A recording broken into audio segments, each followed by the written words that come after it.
guys, welcome to this week's episode of Coco Caliente. Coco Caliente, bienvenidos todo el mundo. We're so happy that you're tuning in with us this week because... Very special guest today. Yeah, we have one of the best wedding planners ever. Yeah, literally ranked one of the top wedding planners in the nation. Her name is Jessica Sloane. Mm-hmm. And she's, one of the couple guests that we were able to get while we were out here in Nashville on our trip. Really exciting. I know you guys really wanted to hear about our wedding and wedding plans. And although we might not have many plans yet, True. She will guide us in the right direction and surely give us some really good advice. So. And just some insight on things that we didn't know. And she's worked with some really cool people. And we were kind of... This is our first interview that I feel like... Our first episode that felt like an interview. Because you're like, tell us more.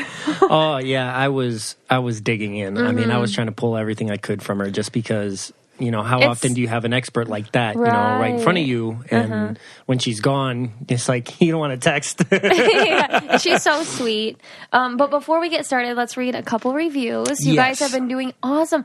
I literally just went on and looked at reviews and I was like, oh my God, Vic, these are so nice. I know. People, reading these reviews and getting the feedback, it really feels great. And it makes us feel like this is all worth it. Yeah, it really does. Okay, you can go first, or do you want me to? Go ahead, babe. So this one's called Love Love by Anna Smith, 15.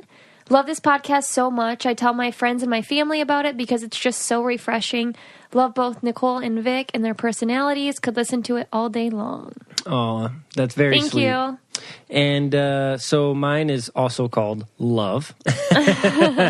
5 stars. And again, we won't read it unless it's 5 stars. Oh, yeah, mine was 5 stars as well. So just so you know, if you want it to be read, randomly, it has to be 5 stars Vic. only. I'm just saying, we just appreciate it a lot.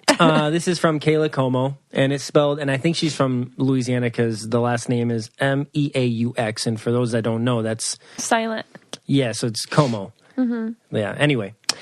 Love y'all. Yeah, definitely from Louisiana. Y'all. Love y'all.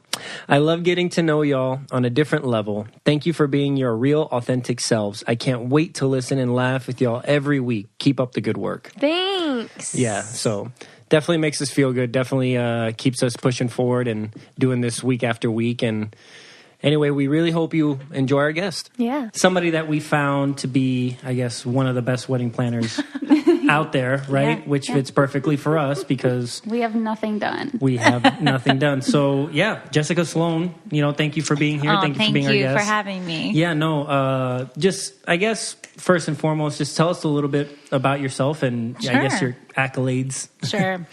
I'm an event designer, so I do mostly weddings, though. And as a designer, I'm a planner as well, and then also a stylist. So that's kind of a different word for the event industry, too. So in this realm, it means that I have a little bit more of an artistic aesthetic approach and do some styling with the photographer on the day of to compose shots.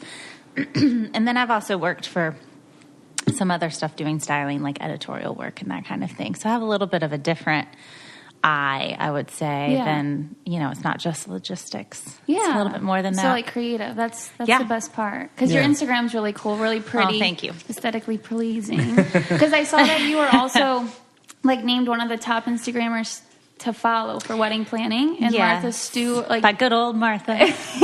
Did you meet Martha Stewart to get into that? No, I wish. I wish. Yeah. No, I don't know. That was just the luck of the draw. They just picked me. They came out with a list a couple years ago. The top, I think they chose 64 wedding planners in America, and I was on that list. And then they did the Instagram list, and that was a much smaller list. Yeah, that's so exciting. So it's awesome. Yeah, that is super awesome. And do you do a lot of just weddings in Nashville? You travel? I do travel. I would say about half of what I do is local. It varies from year to year, and then the locations that I go to also greatly vary.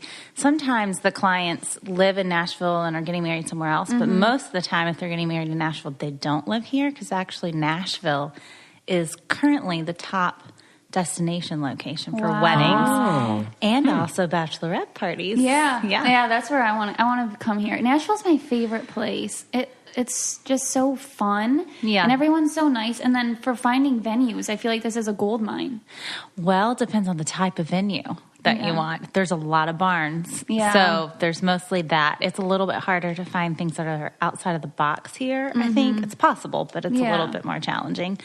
So that's why I like to travel, because then I get to work with different landscapes and venues and vendors, and it's more challenging, but it's also more fun. I thought that New Orleans was up there. It was. It's in the top. I think it's in the top 5. Okay. New Orleans. I think Charleston. I think Vegas is always on there. Oh yeah, but Vegas, right? Exactly. The Vegas wedding. But Nashville, like that, and we were never on the list, and we've just creeped up. And recently, I heard that we were like number 1. That's crazy. So what would you say is the most, when somebody tells you to do a wedding, right, what was it like the craziest place that you had to go to like plan a wedding? Well, I've done one very recently in the middle of the jungle in Mexico. Oh my gosh, that's awesome. In Tulum. And we had to bring in everything. So, it was solar powered. There wasn't even electricity. Right. It was crazy. If you don't mind me asking about how much would a wedding in the middle of the jungle cost? Yeah. So it kind of so depends, because it has to do a lot with how many guests and all that stuff. But I would say that most of the weddings I work on are over $100,000. Yeah, I wouldn't say. But they're probably are they mostly celebrities? Not necessarily. No. Or well off. Yeah. Well, they would need to be, I guess, for that. Yeah. But also, the price of weddings has really increased. Yeah, I heard on the radio. Well, it's $32,000. Is like the average, and that's gone up in the last. Still quite a bit for if you think about just people having that cash to spend on one day. Exactly. I hear that number and I think of a vehicle for the next 20 years. Yeah, you think of what else you could buy. I know, I get it, 100%. But it also is my industry, so for sure. And it seems like a great industry to be in if you're that good. But how does it feel? I want to go back 5 minutes. You get in those accolades, right? The Martha Stewart list and the bride.com, right? Or the Bride magazine. Brides magazine. They did that too. They did the whole Top Planners of America thing as well. And so going back from where you started to getting to that point, how did that happen? Well, it's definitely an evolution. I was a social worker first. Social workers are the best people. No, seriously. They're nice. They're really nice. They're really nice. They're I think nurses. They're empathetic, generally. Yes. But I did that for 5 years out of college, and then I was slowly trying to get out of that. And I actually got engaged, and when I was trying to kind of figure out my next career path, and when I was planning my own wedding, I was just kind of obsessed and was I can't kind of get this out of my head. And I had majored in sociology in college and then minored in PR and advertising, took some photography classes. So I always had that creative side that was needing to get out, I think, a little bit. And I was interested in interior design. I almost went into that.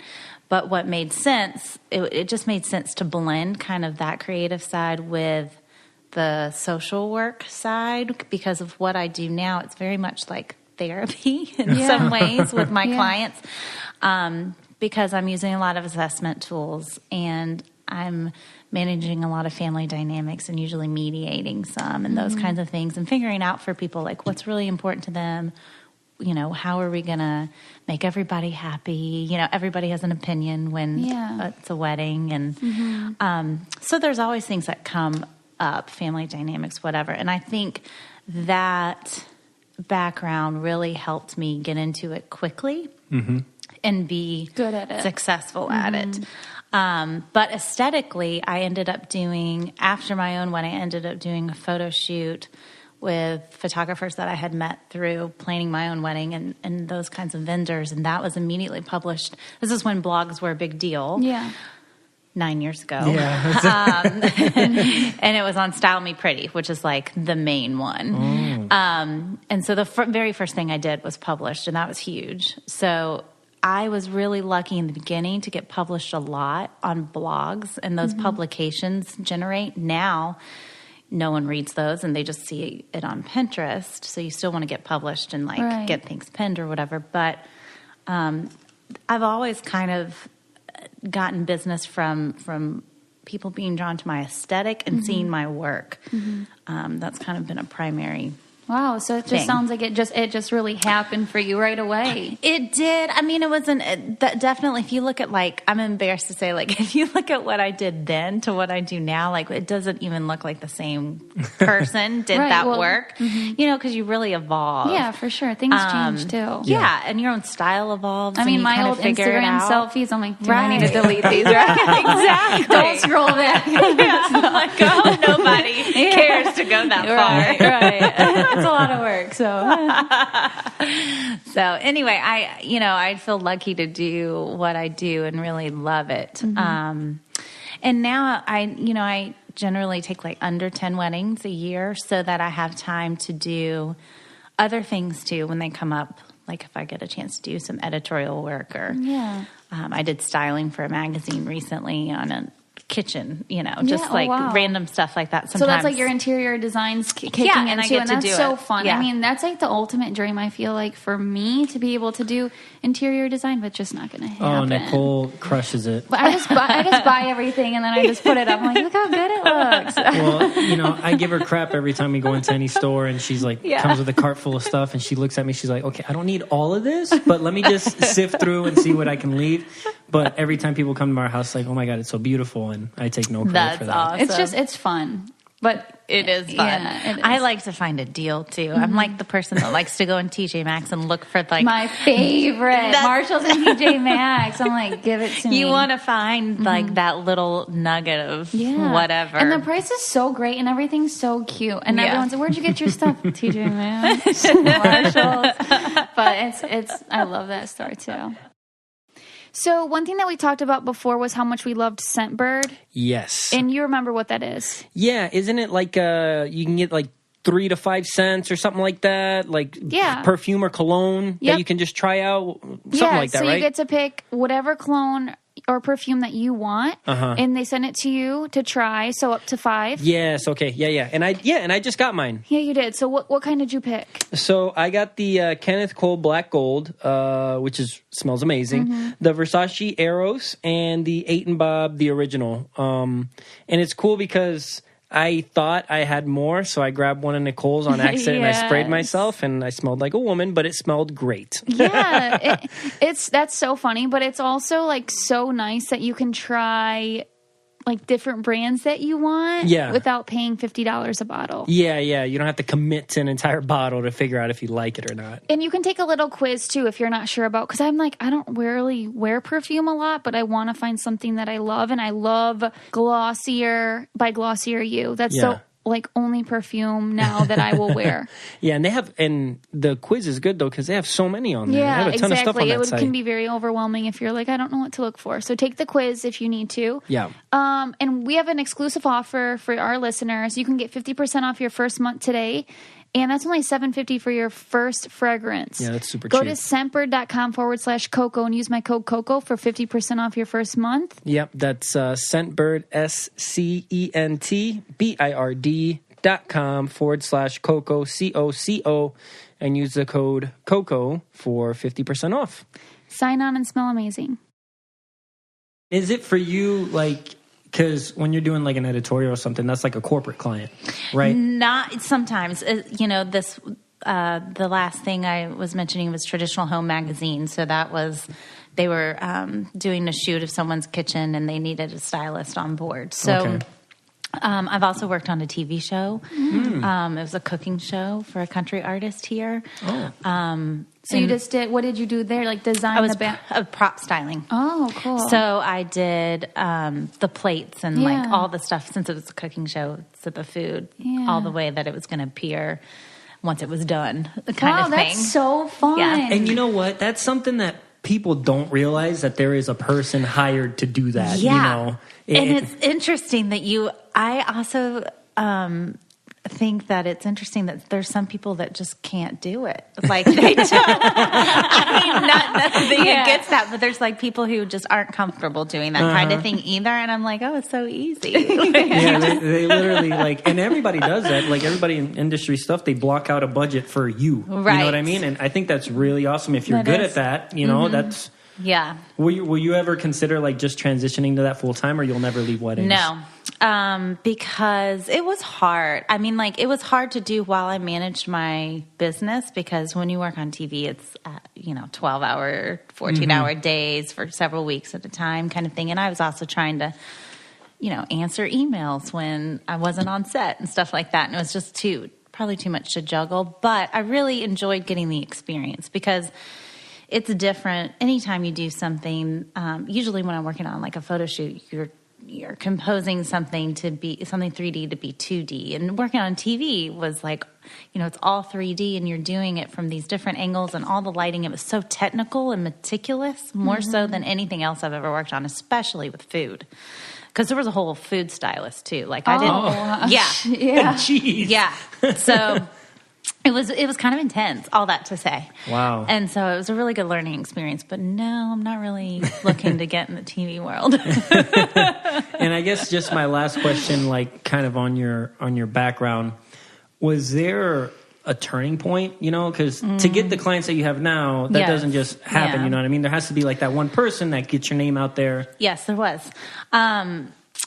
I was referred a couple times by a PR person here in Nashville that knows me, and that's how I got a handful of my first celebrity clients. Person in the Duck Dynasty family, couple country artists. And that was probably started about 2 years ago. That those things being in like People magazine and whatnot is helpful. Were you like, oh my God, I just got a celebrity? Like, I can't. Well, no, I'm not really. I don't really have that.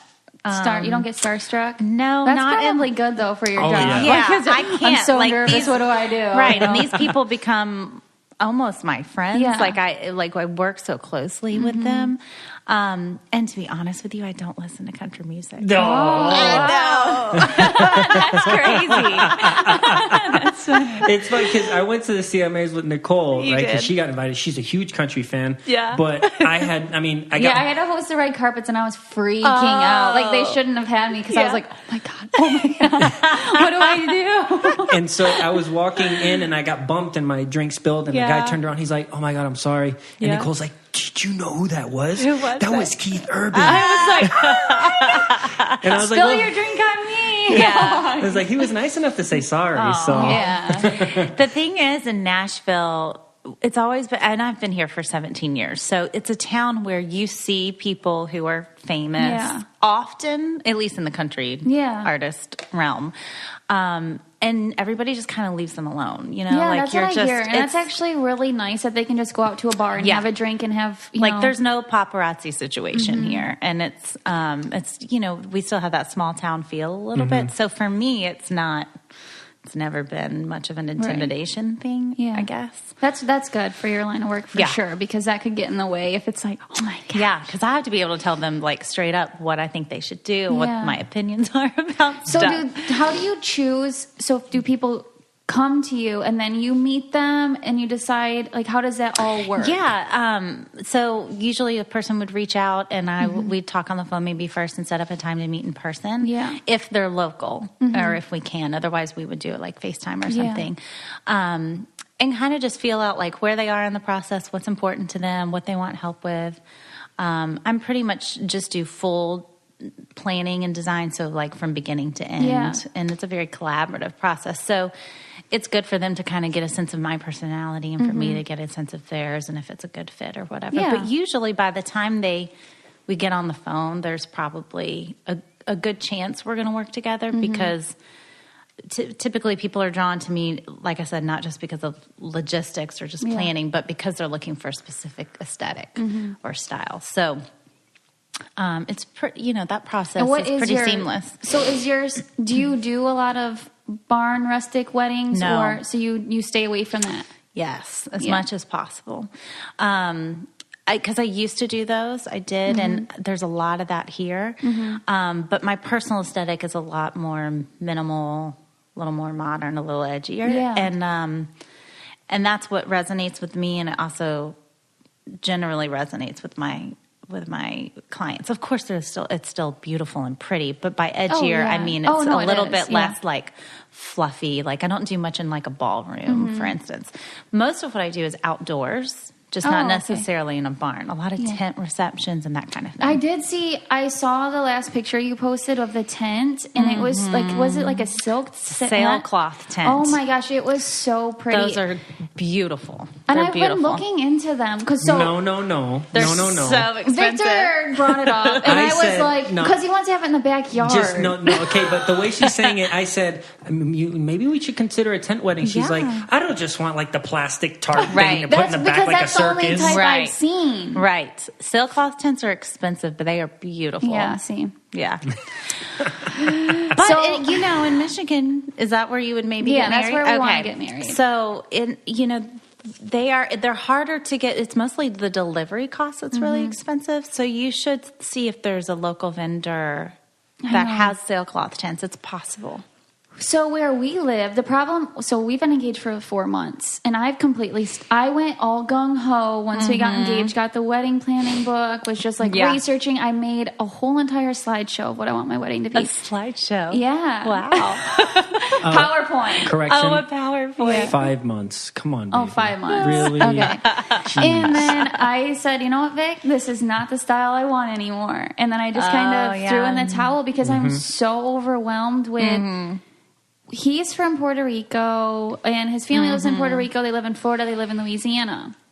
My family all lives in Michigan, so location automatically is hard. Yeah. So we decided, okay, Michigan. Yeah. I live 3 hours from the airport, so it's like all the people flying in. I don't want to make them drive 3 hours. We live in a village of 800 people. Oh, yeah. So there's not any really venues around there to choose. There's not even hotels. Yeah, exactly. Really? No. There's no Uber. There's no Airbnb. There's nothing. So I'm like, okay, let's do the city. Let's do Detroit. Let's do something like that. Then getting my country family to go to Detroit is like pulling teeth. Really? And so it's just been really hard to come up with a solution for everybody. And the beautiful venues only hold 200 people. Yeah. Our guest list, being very picky, is 275, and my dad's one of 14 kids. And that's not even like children. Yeah. So I had that same problem when I got married. Really? Actually, my mom is one of 13. Oh, wow. And there were just certain family members I just didn't invite because I wanted to have it to keep it to like 100 people. Oh, yeah. And that's it's one of the hardest decisions you have to make in the beginning. Because I throughout want the process, to really. be intimate. Yeah. But then it's like the hurt feeling. So that's kind of why I think I just haven't done anything. Right. So let's explore that a little bit because you've had to not only in your personal but going in the events that you've done. How do you go about telling somebody or making it a thing to like, all right, look, we'd love to have you, but we just can't. There's a thing called an A and B list where you can prioritize your guest list. And the people who are on your A list are like the max number of people that you can have. And as you get no's, RSVPs, you can send out another one. And so you have an RSVP card that has one date on it, and then you have another one that's another date on it. So it's going to 2 different sets of people, essentially. Another thing to do is to cut out children. Yeah. Another thing to do is to cut out plus ones, like a guest. That was a big question that we got because I kind of said we're going to be, podcasting with a wedding planner.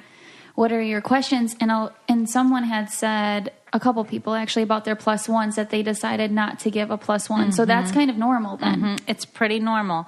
And a lot of venues these days are more adult focused. They're not super kid appropriate. So like that also is should be expected, I think, in most places. Yeah. So you can control it that way. You can also expect about 20% of your guest list not to attend, generally speaking. That's like the general rule of thumb. Okay. That's very helpful. Yeah, that is helpful. I guess I didn't think about the 2 sets of invites. That could be... That's a really good idea. Yeah. I mean, and that's better than saying like... Because they don't have to know they're on the B list. They don't, but I will tell you, don't send anyone a save the date that's on the B list because you don't know for sure that they're going to get an invitation. True. Yeah. Yeah. That's good. I mean, no one wants to be on the B list, but the reality is, like, you know, if I have a client that like started a new job and they'd like to like invite people to the new job, but those really aren't like the closest people to them, and they may not be in their lives forever. So like that's a good example of like who you might put on the B list. Yeah. Kind of thing. Yeah, that's really good. That is really good. So I do have to ask, though. I have to go back again. Who is because I know somebody has to be wondering that's listening right now. I know she does celebrities. Who's the biggest, would you say, celebrity that you've done a wedding for? I mean, I can tell you all the people that I've done before. It's not like that's way better. It's not like a secret. But you know, if you don't listen to country music, you may or may not even know who some of these people are. Yeah. But Randy Houser, who is he's a country artist, and the thing is, I've been really lucky. All of these people I like love dearly. Yeah. He and his wife are just the cutest. He married an Australian girl named Tatiana, and then Shay Mooney from Dan and Shay. Yeah, they just won a Grammy, right? Yes, Yeah, and they performed. He did such a good job too, performing on the Grammys. He's the one that does most of the singing in the duo. Okay. Like he was on the piano. And then Rebecca Robertson and the Duck Dynasty family, and then Taylor Lewan, which is a NFL player. He's a Titans player. Oh, and he got married this past July, and we did it in Big Sur, which was really probably one of my most favorite weddings. Really? Just because, well, I worked with them for actually 2 years because they ended up they had a baby first during the planning process, so we postponed things. Oh, okay. And then also his wife, Taylin, is Canadian, and so she wanted something that like felt like home, even though we decided not to do it in Canada. And they had never been to Big Sur before. And we went at a time where literally all the mudslides, landslides had happened. Yeah. And so you couldn't get into Big Sur at all. Highway 1 was basically, it was torn apart. It was a disaster. And so basically I took them venue searching through a natural disaster, and we had a helicopter in. My God. really? Yes, so we had to take a helicopter in and see it. You know, the venue was in shambles, kind of like because nobody could, like the staff couldn't get there, but the staff that lived there showed us around, and it was like the background tour. Like it's not like what you wanted to. It's not what you really want to see. Like we went through the kitchen to get to something else, like that kind of thing. But we were able to envision it enough that it worked out, and we ended up booking that place, and it was gorgeous. That's awesome. awesome. Yeah. That is really cool. I mean, it's just every time I think about planning the wedding. Victor is really, I'll be honest, anytime anything comes up with money, he's like, ugh. Yeah, it's so hard. It is to hard. figure out how to allocate. Yeah, where and to what spend you more. should spend, definitely not hold back on, and what you should hold back on. That's like a hard part too. You have to ask yourself what's the most important to you. So like that's part of my process with my clients is talk a lot about what they value, and like if they're saying like they really value having like hospitality, for instance, and they want their guests to feel like they're at an intimate dinner party, then they're probably going to spend more money on the food and the place settings and like that piece of it. If it's a client that wants something that feels more like a party, and they're probably going to want to invest more in their band. So you do kind of have to ask those questions in the beginning, because those things are big expenses, like the catering and the entertainment are two of the biggest ones outside of the venue usually. So it's good to really get an idea on the forefront, like what's important to you and where can you. Yeah, I feel like we want really good food back. and really good music. Those are really important. Yeah. I mean, it's. I want everyone to be cutting a rug for sure. Yeah, and we have families obviously from different backgrounds, so we also have to find somebody that's able to accommodate the Latino music and rhythm and all that, but also the country, type vibes as well. So you might opt for like a DJ because. Also, DJs are a lot cheaper than a live band. A lot cheaper. So that's like one way to already get what you want, but not overspend maybe. So winter is almost over. Woo. I know. I'm so happy because I didn't know the winter blues was a real thing. Do you have the winter blues, though? You don't. Luckily, I'm pretty good about it, but I am anxious to get outside. I feel like I have the winter blues. But anyways, finally almost over, which means you need to get started with your vitamin packets with Care of. I know. I really do, because I'm jealous of you every day with your little packets. And it's literally like a bunch of vitamins in a little baggie, and it has a quote. And I'm going to read Nicole's. It says, "Hi, Nicole. Today's quote. A little nonsense now and then is relished by the wisest man." Nice. Yeah. No, I do. I love that they're in little tiny packets. So when I travel, I can just take 3 with me if I'm gone for 3 days, or 5 if I'm gone for 5. Yeah, it's perfect. And so what you do to get started is you take a quiz online, takes about 5 minutes, and it's asking, what are you lacking? Me, not eating meat. I'm lacking something there. You don't eat fish, so you'd be lacking something there. Yeah. And also I'm anxious, so that's something they give me a Ashwanga, the chill pill for. Ashwanga. I don't know how to say it, but and then also magnesium because I have low potassium. Okay. So anyways, it's super cool. It gets delivered right to your door every month, and a good portion of it goes to Good Foundation, which provides to expectant mothers in need of prenatal vitamins. So it also gives back, which I love. Oh, that's awesome. And what most people don't know is that 90% of people fall short of their FDA recommended guidelines for at least one vitamin or nutrient. Yeah, so this is perfect for pretty much everybody Everyone. who doesn't know what they're lacking, because it's hard to figure out. Yeah. So if you guys are interested at all, for 50% off your first month of personalized Care of vitamins, go to takecareof.com and enter code COCO50. For 50% off your first month of personalized vitamins, go to takecareof.com and enter COCO50. Go and get 50% off now. What would you say is like, this is completely, I just have so many questions. No, go ahead. What would you say is like the perfect number for a bridal party? Is there a certain where it gets too big? Yeah, I don't know if I've ever been asked that Really? question. It's a good one. Okay, so you haven't asked your bridal party yet. I haven't. That is a really interesting question, because in the South, people tend to have really large bridal parties, and it gets overwhelming and a little out of control. The pictures kind of look overwhelming sometimes. You've got way too many. Like, I had one, I think, one time that had like 20-something people Oh in my it. God. Wow. And it was just like, we couldn't even wrangle everybody, So I definitely think that that's way too many. I would not, anything over 10 on either side is just too many. Yeah. A good kind of average size seems to be like 5, 6 kind of That's thing. what I'm thinking. That's what I was thinking too. Because I feel like you have your really, really close friends or family, and then you have a bunch of people that are kind of on the same level. So if you have one, then that means you have 4 more. So, no, I haven't asked my bridal party or anything, but it's just something you really have to think about too, because I feel like I've had my bridal party since I've been, I don't know, 18, because it's people that's been constant in my life. And then you meet really great people, and you're like, shoot, are they going to stay? Yeah. It's just a hard... It is. Even in the last 4 months, I feel like it kind of changed. Yeah, that's totally normal. People in this, I think this is a more Southern thing, will select a house party. Have you ever heard of that? And that's where...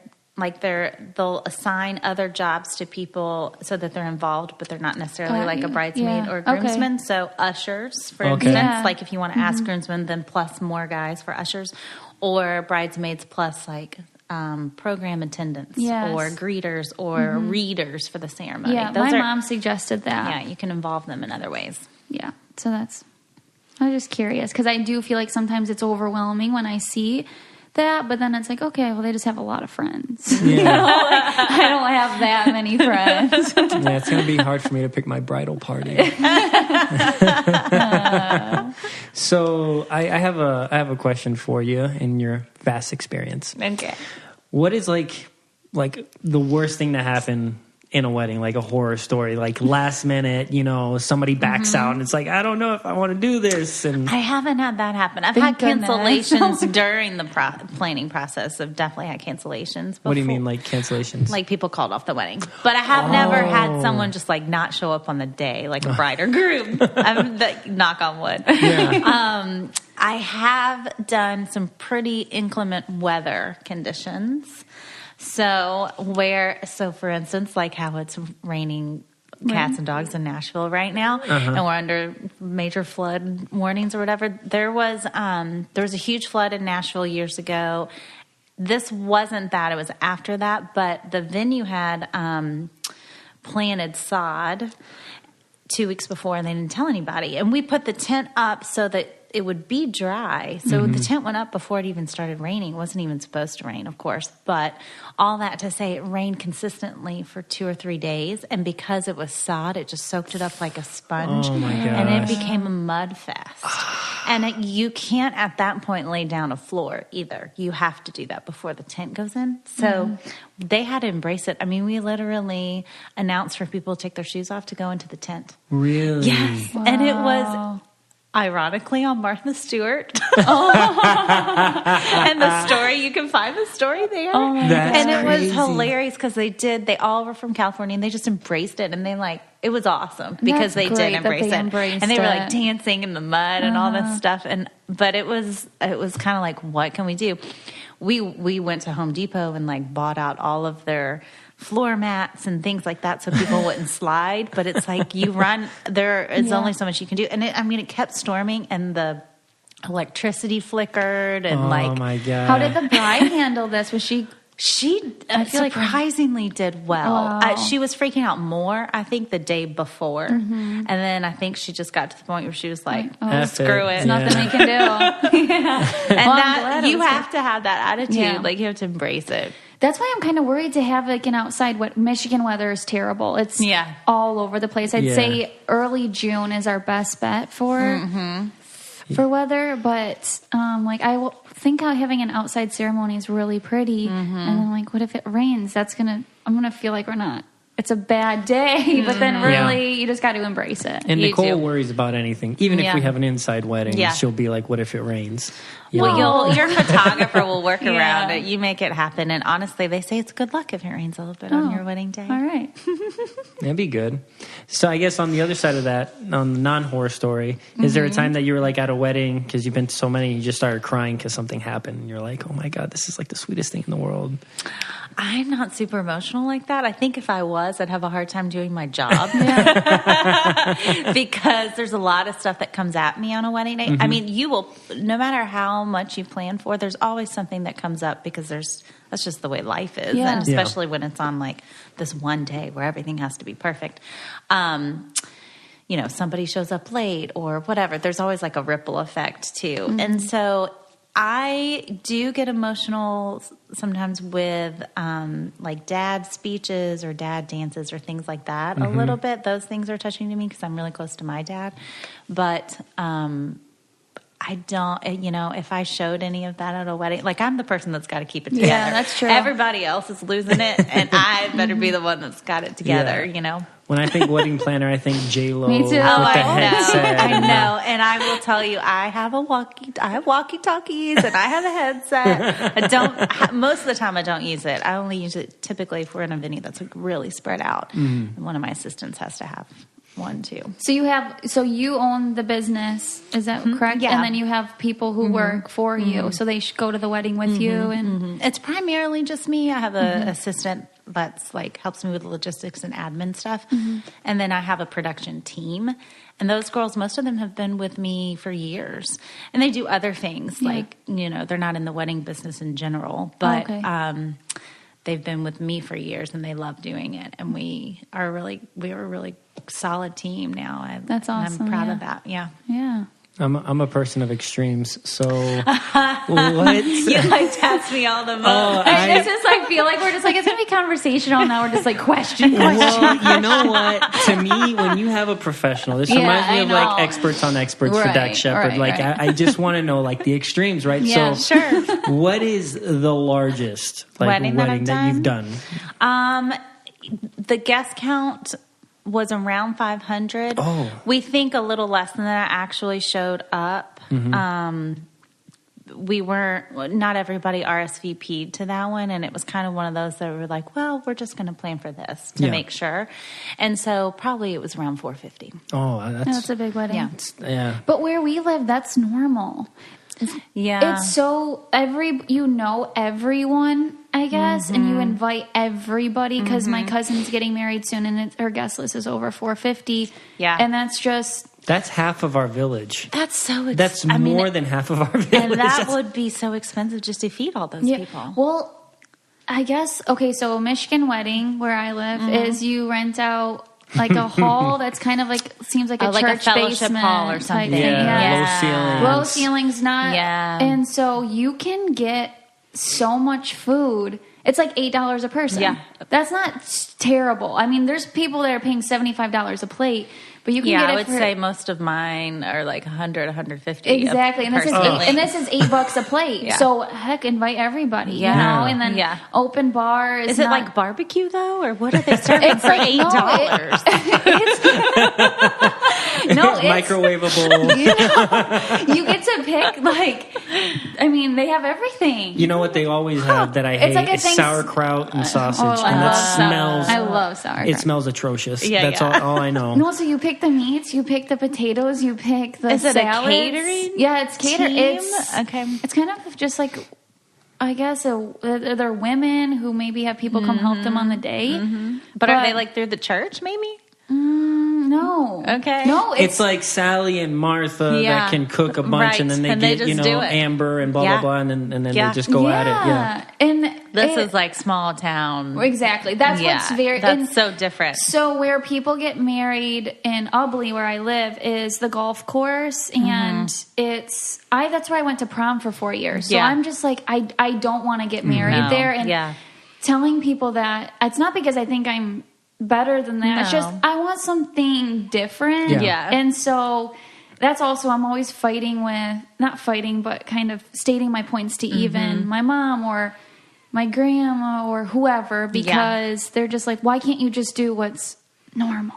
Like, no, I want tall ceilings. I want all these greenery and flowers, the stringing lights. And like I would want to get married in like a greenhouse type effect or something like that. And they're like, you can only invite 200 people and it's $75 a plate. I'm like, okay. So then I go back into my shell. I'm like, okay, well, I'm not planning again. Yeah, you're it's like, stuck. well, we're not having a wedding then. Like, dang, should we just go get married, elope, or whatever? That's what. So okay, how popular are destination weddings? Pretty popular, and I have I'm a co-founder now of another business called Destination Elope.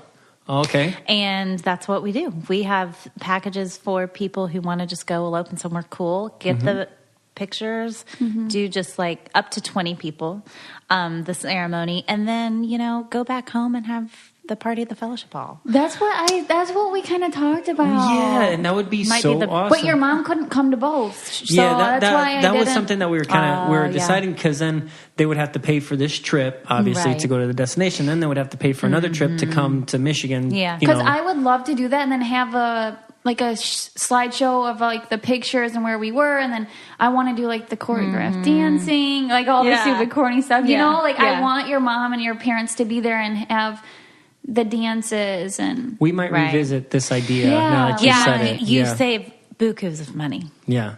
I haven't heard that word in a long time. Bukus. Yeah. Buku. It's been a long time since I heard that word, but I know exactly. It's been a long time since I've said it. Yeah. No, but that's definitely, that we looked at that. We looked at what's some of the more popular places that people go for destination weddings. It's more so like South America, or? Oh, no, not necessarily. I mean, you can certainly go internationally, but there's a lot of great destinations in America. Lots of California stuff. Kind of depends on the landscape you want. I mean, if you're wanting like mountains, there's even spots in North Carolina that are gorgeous. People go to Charleston if that's like the vibe that they want. I'm trying to think of like other places that are awesome. Tulum, Mexico, it's kind of a destination spot. Iceland has gotten on the map recently as kind of like, but those are, that's if you're wanting to do something really outside the box and like make it maybe into your honeymoon too, which is an option. So what they do is they go there, they take their 20 closest people with them, they get the pictures, and then do they do like dancing? Do they do anything after that, or what What? I think the idea of an elopement in order to save money is to not do that part. Okay. So it's really essentially the ceremony in a cool place that's not probably an indoor venue. You want the mountainscape or whatever. Yeah. The beach. A lot of people want to go to the beach or something like that. And then afterwards, you might just take everybody to dinner, like at a restaurant or something like that. So is it like a weekend getaway type of deal? Yeah, totally. And then, a lot of times when people do parties, they'll do it a month or two later, like a totally different time. Oh. See, that would make a lot more sense. That would be really awesome if you're able to do that. Yeah, no, that would be. I do still think that's a good idea because then that's the best of both worlds, and it's still not crazy expensive. No. Because then we could get the $8 plate food. No, I'm just kidding. I'm not laughing. You're absolutely right.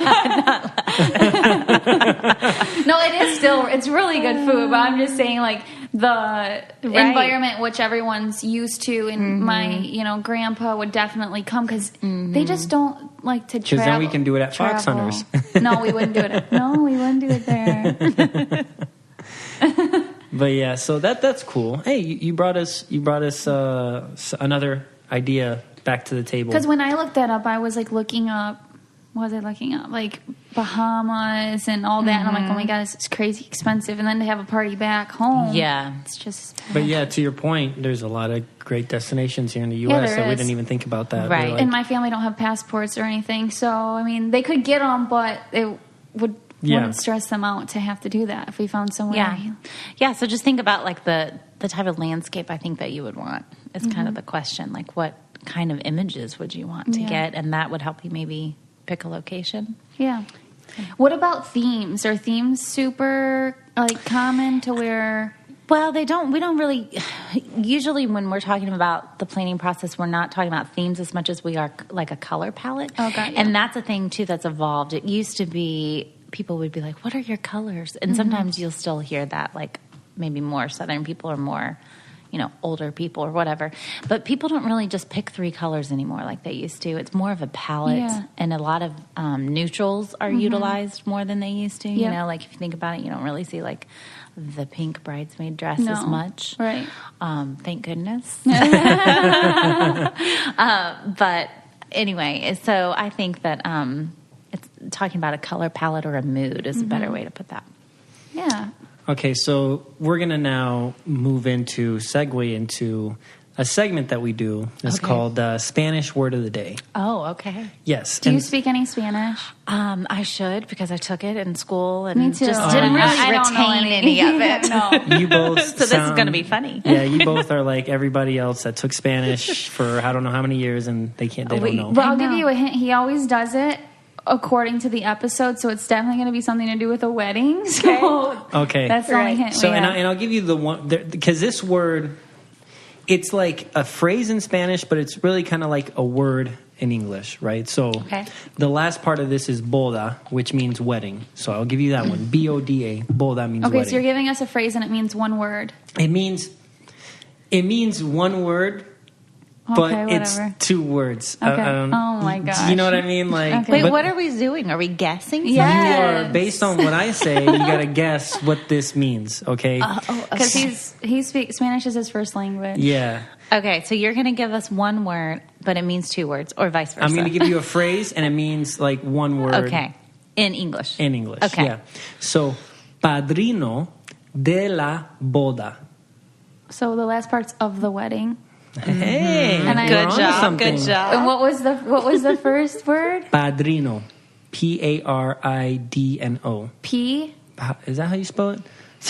P-A-D-R-I-N-O. Yeah. Padrino. In English, if Americans would say padrino, but padrino. The parents of the wedding? No. I could no. I don't know. I'm trying to think. That was a good guess. Padrino de la boda. So No, don't tell That's a me. long phrase. That's supposed to be one word. That's what I'm saying. He picks the worst ones. So P-A-D. He called his mom to ask how to spell this or something earlier. I didn't call her to ask how to spell it. I called her to get ideas on wedding terms that I can use for this segment. Oh, okay. Is it like the father or something? You see, and how about reception? No, Is no. a word like that? It's closer to the father, but it's not the father. I feel like padre. What does that mean? See, you're close. You're onto something. Padre. Padrino.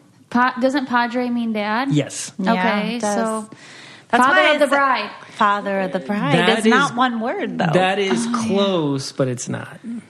Okay, what the freak is it? So it's actually best man. Oh, we would have gotten there eventually. But how does But it? listen, because so padrino on its own, without de la boda, padrino is godfather. So that's your father, right? Padrino. But padrino de la boda is best man. Gotcha. Okay. Interesting, huh? Yeah, a little complicated. Yeah. This is why I don't remember Spanish. I don't think they went that far in your Spanish courses. No, they did not. Yeah, so that's good. But now we'll do another. We'll get into a different segment that we do. Okay. Because we hit a lot of stuff. I think that The weird or normal segment. Yes. So we say something that it's usually something that I do or Victor does, and then we kind of argue with each other on how weird it is. But I guess since we're talking about weddings, we thought of something for this, I guess. Yeah. So I kind of think it's strange, and how common is this at a wedding when they throw their bouquet and you have someone catch it, and then they throw the garter, and then it's two strangers, and then they put it on their leg and do the whole The garter toss is what that's called, yeah. But is it ever awkward with, say, like I have a relationship and he has a relationship, but then he's putting it on my leg? Do they do that? So usually in a garter toss, you're wearing the garter and he takes it off during like some music. Right. And then he throws it to the single men in the audience. And then doesn't the guy put it on the girl that caught the bouquet? Okay, that's what you're That's talking what I'm about. talking about. Yeah, isn't that weird? That's super weird, and people don't do it very much anymore. Okay, I was wondering, because when I was younger, that was a thing. a Okay, thing. yeah. In fact, I'm trying to think. Like, I haven't seen that done Okay. maybe at all. They at still any of do my it in our weddings. area. Because I know Nicole. It's an old school thing. Nicole caught the bouquet. And then I went over there with the guys, obviously, to catch the garter. Yeah, but And you I'm did. like, But if please you catch don't it. catch it, Oh, this guy tried to snatch it out of my hand. I was going to deck him in the face. My hand was there. He tried to grab it, and I had to snatch it out. And I was like, you think you're going to go and put a garter on my girlfriend's leg? Right. Hell no. So does it usually now end after they toss each one? Yes, Then they and don't a lot do of the people chair. don't do the garter toss anymore at all. Oh, okay. Sometimes people just do the bouquet toss. Sometimes they don't do them at all. I'm big on the bouquet toss. I think that I It's always fun. wanted to catch it, and I did finally. I just think If you have a lot of single friends, Yes, it's fun. yes. Otherwise, it's kind of like That's true. That's true. I think the best part about that is watching them fight over Oh, it. yeah. And like somebody Cat eating fight. it, just like going to catch it and just like decks it. I love Like- watching those YouTube videos. Yeah. Oh my gosh. And I guess we'll kind of just finish up with some questions that our listeners have. Oh yeah, get the paper. Yeah. So we talked about destination already. Okay, how important are party favors for you to spend money on something that everybody can take it's home? one of the first things that should go in your budget if Okay. like you don't have the budget for it, and that money is probably better used somewhere else. I always tell my clients, like, don't force a party favor. Like, if it makes sense, like there's something in particular that's like unique to the two of you and your relationship or something that makes sense to give to people, cool. But don't like just get cookies made just to get cookies made. That's true. My Yeah. cousin's last name was Ment's to be, so they put Yeah. Ment's to be, and then they gave little cute jars of honey, Yeah. which makes sense. Yeah. But I guess when I was thinking about this, I don't really remember ever what I took home from a wedding unless Right. it's still just like sitting Yeah, somewhere. the flower on the table. Right. That's Oh, yeah. pretty, Yeah. oh, everybody can take the flowers on the table. Yeah. For destination weddings, sometimes instead people will do like a welcome box or welcome gift, especially like at their hotel when they check in. And that I think is a little bit more thoughtful. Yeah, that is. Well, and it's only like 20 people, you said, so that's If you're doing something small like Yeah. that, it's also more affordable. yeah. Yeah, that is really nice. Okay, we already talked about inviting and hurting feelings. You just got to make it. You Yeah. just got to do it. You just got to do it. Sorry, people. You've got to prioritize. And you can certainly say to people things like, well, our venue has a smaller capacity. We just can't invite everybody that we would like to, that kind of thing. I mean, most that's not people a lie understand either. it. No, Yeah. it's truth. And how much should you spend on, so your groomsmen or bridesmaids, like you give them that gift? Mm-hmm.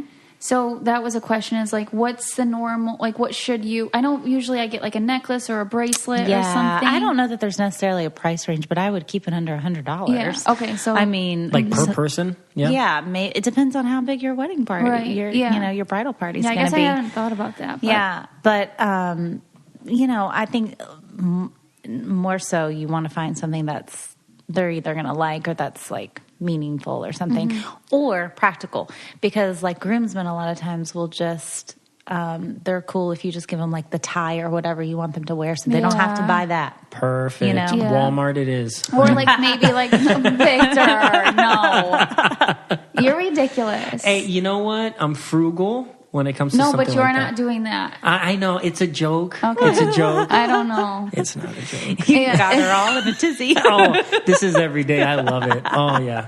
I think that I would just do like maybe the jewelry that they could wear, like a necklace. Yeah.